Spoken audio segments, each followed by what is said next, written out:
Hello friends, आज हम इस वीडियो में जेटेट एसएसटी पेपर 2 के लिए इतिहास ऑनलाइनर सीरीज का पार्ट 2 देखेंगे। इससे पहले हमने पार्ट 1 और पार्ट 2 करा रखा है, उसका लिंक डिस्क्रिप्शन में दिया हुआ है। आप उसे चाहें तो जाके देख सकते हैं या फिर प्लेलिस्ट में भी जाके चेकआउट कर सकते हैं। और वैसे भी आप सभी को पता है कि इस समय बहुत कम है, इसलिए हमने इतिहास, भूगोल, राजनीतिक शास्त्र का ऑनलाइनर सीरीज का टॉपिक वाइज शुरू किया है ताकि आपका फास्ट रिवीजन हो सके। ठीक है, तो चलिए फिर शुरू करते हैं आज का सेशन। ध्यान रखिएगा, पहले हम 2 पार्ट करा चुके हैं, ये सब चीज़ हम लोग देख चुके थे पहले। ठीक है, आज हम लोग पार्ट 3 देखेंगे। तो चलिए फिर हम लोग शुरू करते हैं।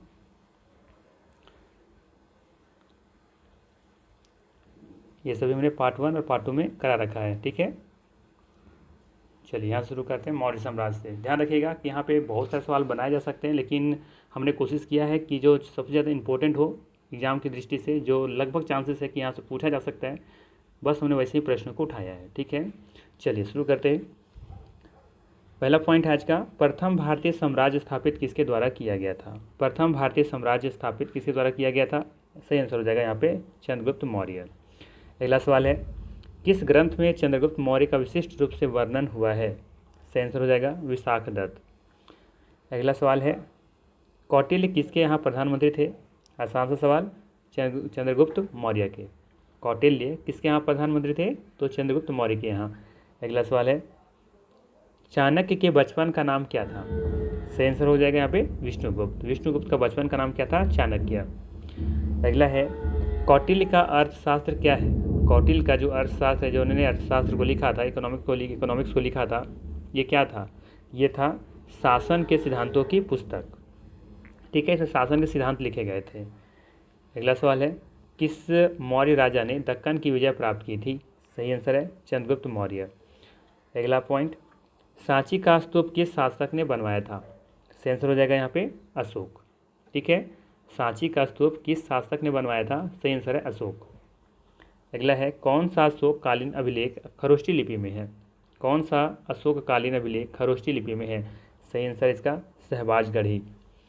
अगला है, अशोक के शिलालेख को सर्वप्रथम किसने पढ़ा था? आसान सवाल, कई बार एग्जाम में पूछा गया है, जेम्स प्रिंसेस। अगला पॉइंट, प्राचीन भारत में कौन सी एक लिपि दाईं ओर से बाईं ओर लिखी जाती थी? इसका आंसर हो जाएगा खरोष्टी। प्राचीन भारत में कौन सी एक ऐसी लिपि थी जो दाईं ओर से बाईं ओर लिखी जाती थी? सही आंसर हो जाएगा खरोष्टी। अगला पॉइंट है, कलिंग युद्ध की विजय तथा क्षत्रियों का वर्णन अशोक के किस शिलालेख में है?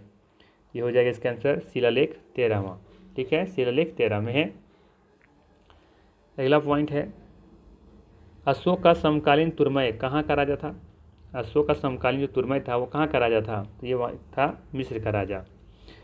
अगला है, प्रसिद्ध यूनानी राजदूत मेगास्थनीज भारत में किसके दरबार में आए थे? सही आंसर हो जाएगा चंद्रगुप्त मौर्य। प्रसिद्ध यूनानी राजदूत मेगास्थनीज भारत में किसके दरबार में आए थे? तो इसका आंसर होगा चंद्रगुप्त मौर्य। अगला पॉइंट है, वह स्रोत जिसमें पाटलिपुत्र के प्रशासन का वर्णन उपलब्ध है? सही आंसर हो जाएगा इंडिका। हम ये सोच कर रिवीजन करा रहे हैं कि आपका पहले से ही सब कुछ पढ़ा हुआ है। ठीक है, हम सिर्फ यहाँ पे आपका हम रिवीजन करा दे रहे हैं, एक बार रिमाइंड करवा रहे हैं चीज़ों को। ठीक है, चलिए आगे देखते हैं। मेगास्थनीज की पुस्तक का नाम क्या है? आसान सा पॉइंट है, इंडिका हो जाएगा इसका आंसर। ठीक है, पुनर्विवाह वर्जित है। पुनर्विवाह वर्जित है किसमें? मनुस्मृति में। ठीक है, अगला पॉइंट है, अंतिम मौर्य सम्राट कौन था? कौन था? बृहदत्त। ठीक है, अंतिम मौर्य सम्राट था बृहदत्त। अब हम लोग देखेंगे समुद्रगुप्त का जो चला था जीवन काल, उनका था 335 से लेकर के 375 तक। ठीक है, 40 साल का इनका कार्य रहा, सेशन पूरा। पॉइंट है इसमें आगे, प्रयागप्रस्ती के अतिरिक्त मध्य प्रदेश के सागर जिले में एरन नामक स्थान से समुद्रगुप्त का लेख मिला है। ध्यान रखना है, प्रयागप्रस्ती के अतिरिक्त मध्य प्रदेश के सागर जिले में देखेंगे कि एरन नामक का, ठीक है, एरन नामक का स्थान से समुद्रगुप्त का लेख मिला हुआ है। ठीक ना। अगला पॉइंट है यहाँ पे, सर्वप्रथम समुद्रगुप्त ने 9 राजाओं को पराजित किया था, जिसमें से देखेंगे अच्युत, नागसेन तथा गणपति नाग जो थे वो प्रमुख थे इसमें। अगला पॉइंट है, समुद्रगुप्त का समकालीन लंका नरेश कौन था? मेघवर्ण था। ध्यान रखिएगा, समुद्रगुप्त का समकालीन लंका नरेश पूछा जाए कौन था, तो मेघवर्ण था। अगला पॉइंट है, इतिहासकार विंसेंट स्मिथ ने समुद्रगुप्त को भारतीय नेपोलियन कहा है। ठीक है, ये भी सवाल पूछा जाता है कि भारत का नेपोलियन किसे कहा जाता है? तो ध्यान रखिएगा इसका आंसर हो जाएगा समुद्रगुप्त। ठीक है, समुद्रगुप्त को ही भारत का नेपोलियन कहा जाता है। ये बात किस इतिहासकार ने कहा तो ये भी ध्यान रख सकते हैं, विंसेंट स्मिथ ने। ध्यान रखिएगा कि समुद्रगुप्त को कविराज भी कहा जाता है। ठीक है, समुद्रगुप्त को कविराज भी कहा जाता है। अगला है, अब यहाँ देखेंगे जो चंद्रगुप्त द्वितीय है उनका जो कार्यकाल है यानी कि जीवन काल है वो 375 से लेकर के 415 ईस्वी तक है। अगला पॉइंट है, चंद्रगुप्त द्वितीय के अन्य नाम क्या था?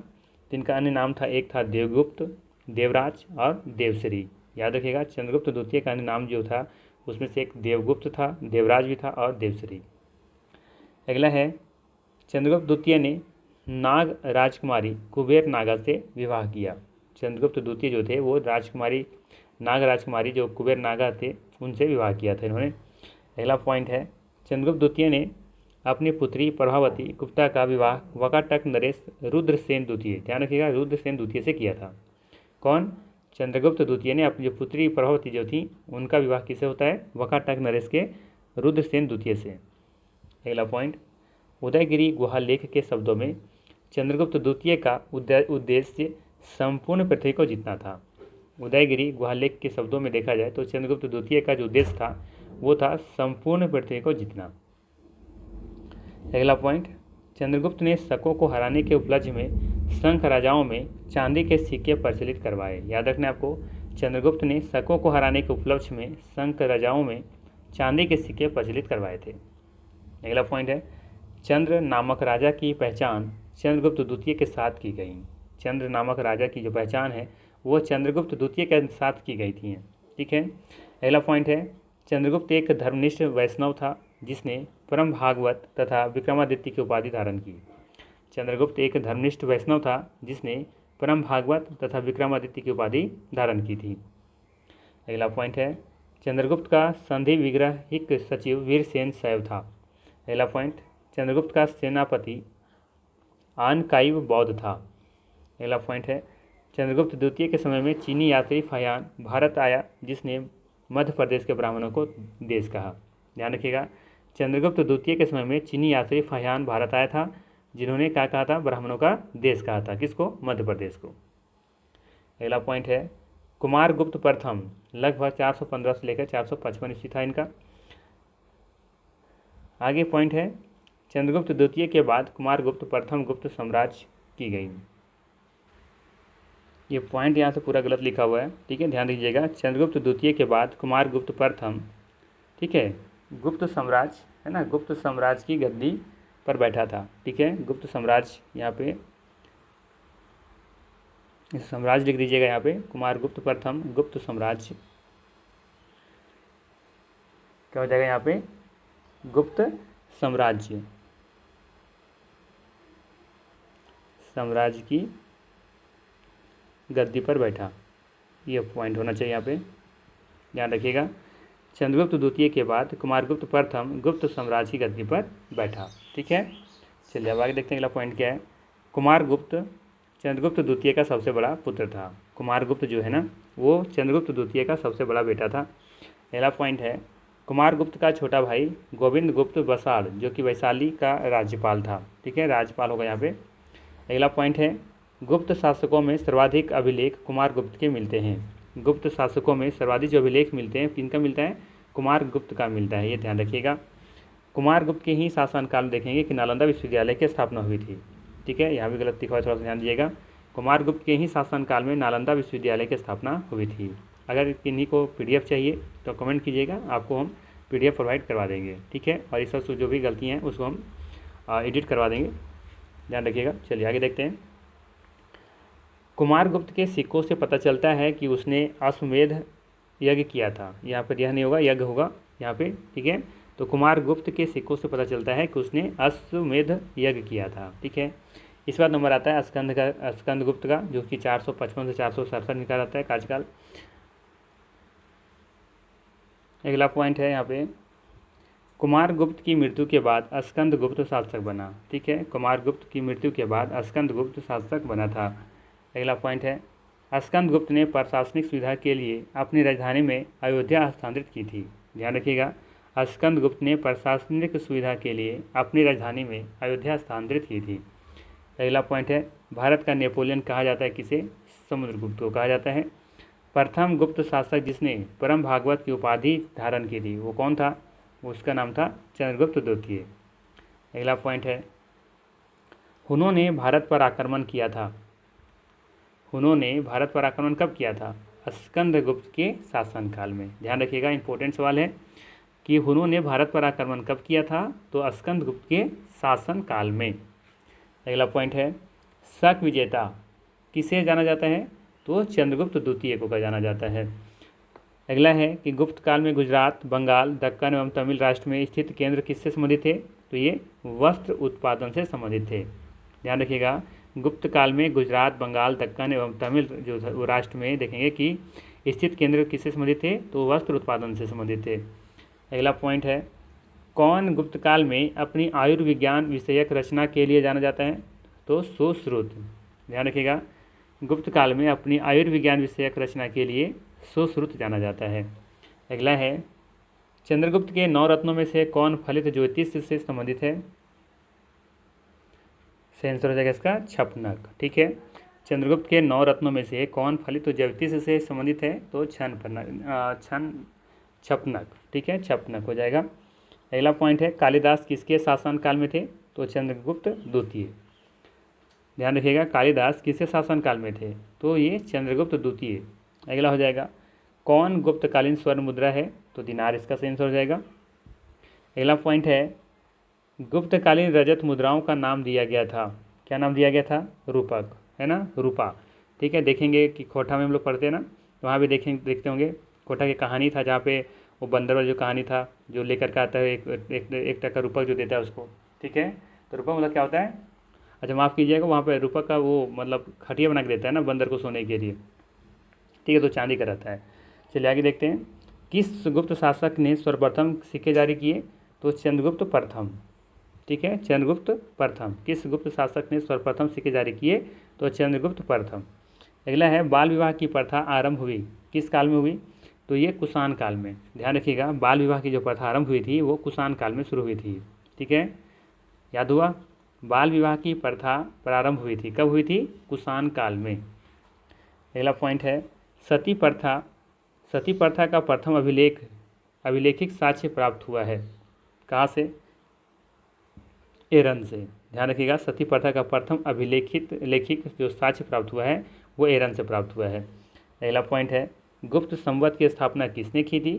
तो ये चंद्रगुप्त थे। अगला पॉइंट है प्राचीन भारत में किस वंश का शासनकाल स्वर्ण युग कहा जाता है? सही आंसर होगा इसका गुप्त। प्राचीन भारत में किस वंश का शासनकाल स्वर्ण युग कहा जाता है? तो इसका आंसर हो जाएगा गुप्त। अगला है प्राचीन भारत में सिंचाई कर को क्या कहते थे? प्राचीन काल में या प्राचीन भारत में सिंचाई कर को क्या कहा जाता था? विदक भागम।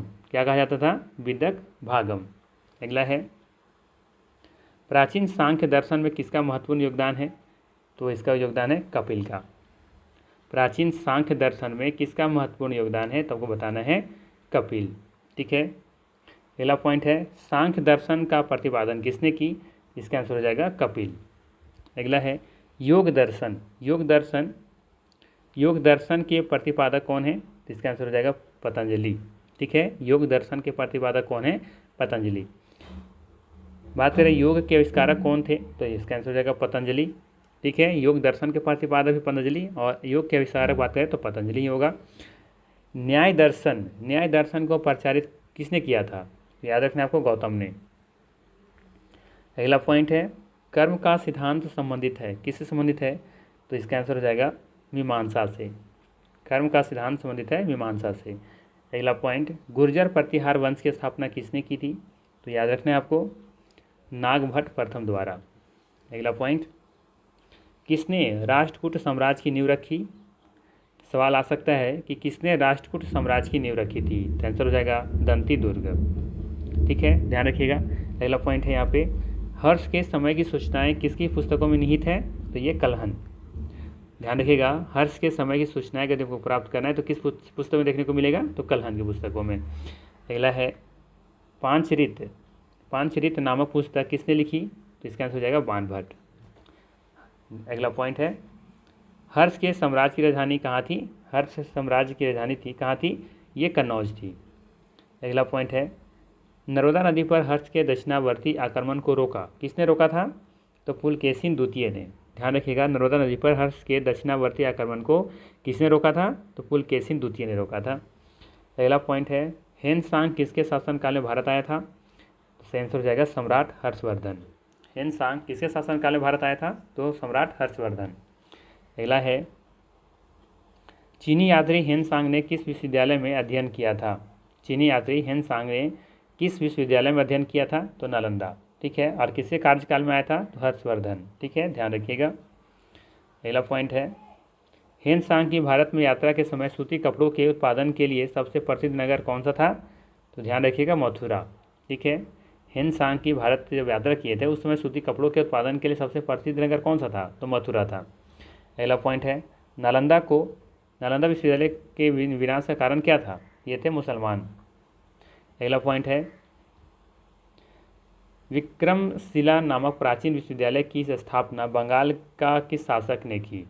विक्रमशिला नामक प्राचीन विश्वविद्यालय की स्थापना बंगाल का किस शासक ने की थी? इसका सही आंसर हो जाएगा यहाँ पे धर्मपाल। ठीक है, ध्यान रखिएगा, धर्मपाल इसका सही आंसर होगा। अगला है, प्राचीन भारत के एक महान शिक्षा केंद्र विक्रमशिला महाविहान की स्थापना की थी। प्राचीन भारत के एक महान शिक्षा केंद्र विक्रमशिला महाविहान की स्थापना किसने की थी? तो धर्मपाल ने की थी। इसका सही होगा। अगला पॉइंट है, गुप्तोत्तर युग में प्रमुख व्यापारिक केंद्र कौन सा था? तो ये था कन्नौज। यहाँ पे ये कन्नौज नहीं होगा, यहाँ कन्नौज होना चाहिए। ठीक है, कन्नौज। ठीक है, ध्यान रखिएगा, गुप्तोत्तर युग में प्रमुख व्यापारिक केंद्र था कौन था? कन्नौज। चलिए अगला पॉइंट देखते हैं, खजुराहो मंदिर स्थापना के निर्माण में सहयोगी थे, कौन थे? तो चंदेल। खजुराहो मंदिर सिंपल सही है कि खजुराहो मंदिर निर्माण किसने किया था? तो चंदेलों ने किया था। अगला है, खजुराहो का कंदरिया महादेव मंदिर किसने बनवाया था? खजुराहो का जो कंदरिया महादेव मंदिर है उसको किसने बनवाया था? तो चंदेलों ने बनवाया था। अगला पॉइंट है, चंदेल राजाओं ने निर्माण किया, किसका किया था? खजुराहो का। अगला पॉइंट है, खजुराहो के मंदिर संबंधित है, किससे संबंधित है? तो ध्यान रखिएगा, एग्जाम में कई बार पूछा गया सवाल है कि खजुराहो के मंदिर किससे संबंधित है? तो हिंदू धर्म और जैन धर्म दोनों से संबंधित है। अगला है, एलोरा गुफाएं का निर्माण कराया था, किसने करवाया था? ये करवाया था राष्ट्रकूटों ने, और ये कहाँ पे है? ये महाराष्ट्र में है, ध्यान रखिएगा। अगला पॉइंट है, किस वंश ने एलोरा के कैलाश मंदिर का निर्माण किया था? किस वंश ने एलोरा के कैलाश मंदिर का निर्माण किया था? तो इसका भी आंसर क्या हो जाएगा? राष्ट्रकूट। और कहाँ पे है? महाराष्ट्र में है। अगला पॉइंट है, किस धर्म को राष्ट्रकूटों का संरक्षण प्राप्त था? किस धर्म को राष्ट्रकूटों का संरक्षण प्राप्त था? तो जैन धर्म इसका सही आंसर होगा। अगला पॉइंट है, निम्न में से किसे काला पैगोडा के नाम से जाना जाता है? आसान सा सवाल है ये। कोणार्क का सूर्य मंदिर, जिसे हम लोग काला पैगोडा के नाम से भी, ब्लैक पैगोडा के नाम से भी जानते हैं। अगला पॉइंट है, मोढेरा का सूर्य मंदिर किस राज्य में स्थित है? तो याद रखिएगा, मोढेरा का सूर्य मंदिर ये गुजरात के मेहसाना जिला में है। मोढेरा जो है वो मेहसाना जिला में है, लेकिन कहाँ पे? गुजरात में। अगला पॉइंट है, ये होगा अंकोर वाट। ठीक है, ये अंकोर वाट का विष्णु मंदिर कहाँ स्थित है? ये कंबोडिया में है। ठीक है, कंबोडिया की राजधानी नामपेन होगा। अगला पॉइंट है, प्राचीन नगर तक्षशिला निम्नलिखित में से किनके बीच स्थित था? प्राचीन नगर तक्षशिला को बताना है कि किनके बीच स्थित था। तो याद रखिएगा, ये सिंधु नदी और झेलम के बीच स्थित था। अगला पॉइंट है, प्रसिद्ध विरूपाक्ष मंदिर कहाँ है? तो ये कहाँ पे है? ये हम्पी में है। ठीक है, हम्पी कहाँ देखने को मिलेगा बताइए ज़रा। तो ध्यान रखिएगा, ये आपको देखने को मिलेगा कर्नाटक में। ठीक है, और ये ध्यान रखिएगा कि जो हम्पी है ये यूनेस्को के विश्व के विरासत स्थलों में ये शामिल है। ठीक, चलिए आगे देखते हैं। दक्षिण भारत चोल, चालुक्य और पल्लव एवं संगम युग, ये थोड़ा सा पॉइंट आगे पीछे हो गया है, रुकिएगा थोड़ा सा, यहाँ पे गलत नहीं हुआ है, बस ये पॉइंट यहाँ पे है कि दक्षिण भारत के जो चोल, चालुक्य, पल्लव और संगम युग था ना, इसी के बारे में हम लोग कुछ पॉइंट यहाँ पे लेंगे। ठीक है, इसी से संबंधित याद रखिएगा। तो यहाँ पे ये कोई पॉइंट नहीं है, तो हम लोग को पढ़ना है यहाँ पे थोड़ा सा 10 पॉइंट हम लोग देख लेंगे कि दक्षिण भारत में जो चोल, चालुक्य, पल्लव और संगम युग था ना, उन्हीं से संबंधित कुछ यहाँ पे पॉइंट को लेंगे। उसी में से पहला पॉइंट है यहाँ पे कि चालुक्य वंश का सबसे महान शासक कौन था। तो ध्यान रखिएगा पुलकेशिन द्वितीय। ठीक है, चालुक्य वंश का सबसे महान शासक कौन था, तो ये था पुलकेशिन द्वितीय। ठीक है, अगला है चालुक्यों की राजधानी कहाँ थी, तो ये थी वातापी। ध्यान रखिएगा चालुक्यों की राजधानी कहाँ थी, वातापी था। अगला पॉइंट है कवि कालिदास के नाम का उल्लेख किस में हुआ है, तो हुआ है ये एहोल के, एहोल में कह सकते हैं। ठीक है, या पूरा लिख सकते हैं इसमें, एहोल के उत्कीर्ण लेख में। ठीक है, उत्कीर्ण लेख में। ठीक है, चलिए अगला पॉइंट देखते हैं। अगला पॉइंट है चोलों का राज्य किस क्षेत्र में फैला था, तो ये कोरोमंडल एवं दक्कन के तरफ फैला हुआ था। अगला है नटराज की प्रसिद्ध कांस्य मूर्ति किस कला का उदाहरण है। नटराज की प्रसिद्ध कांस्य मूर्ति किस कला का उदाहरण है, ये बताना आपको। यह है चोल कला का। ठीक है, नटराज की प्रसिद्ध जो कांस्य मूर्ति है वो किस कला का उदाहरण है, तो ये चोल कला का उदाहरण है। अगला पॉइंट है महाबलीपुरम के रथ मंदिरों का निर्माण किसने करवाया था। ध्यान रखिएगा महाबलीपुरम के रथ मंदिरों का निर्माण किसने करवाया था, तो नरसिंह वर्मन प्रथम ने। ठीक है, अगला पॉइंट है कौन सा राजवंश अपनी नौसैनिक शक्ति के लिए प्रसिद्ध था, तो ये हो जाएगा इसका आंसर चोल। ठीक है, ध्यान रखिएगा कौन सा राजवंश अपनी नौसैनिक शक्ति के लिए प्रसिद्ध था, ये था चोल। अगला है प्राचीन संस्कृत ग्रंथों में यवन प्रिय शब्द घोतक था किस चीज़ का, तो काली मिर्च का। प्राचीन संस्कृत ग्रंथों में यवन प्रिय शब्द घोतक था किस चीज़ का था, तो ये काली मिर्च का था। और लास्ट पॉइंट है यहाँ पे कि मीनाक्षी मंदिर स्थित है, तो कहाँ स्थित है ये, तो ये मदुरई में स्थित है। ठीक है, तो ये था मोस्ट इंपॉर्टेंट जो यहाँ से इससे सवाल पूछे जा सकते हैं। ठीक है, अगर वीडियो अच्छा लगा तो लाइक ज़रूर कीजिएगा। इसके बाद हम लोग जो 3 पार्ट देखे हैं, तीनों पार्ट मिला करके हम 2 टेस्ट आपसे लेंगे 50-50 क्वेश्चनों का। ठीक है, तो नेक्स्ट वीडियो के लिए तैयार रहिएगा 50 क्वेश्चन का टेस्ट देने के लिए। ठीक है, तो चलिए फिर मिलते हैं लोग नेक्स्ट वीडियो में। Thanks for watching.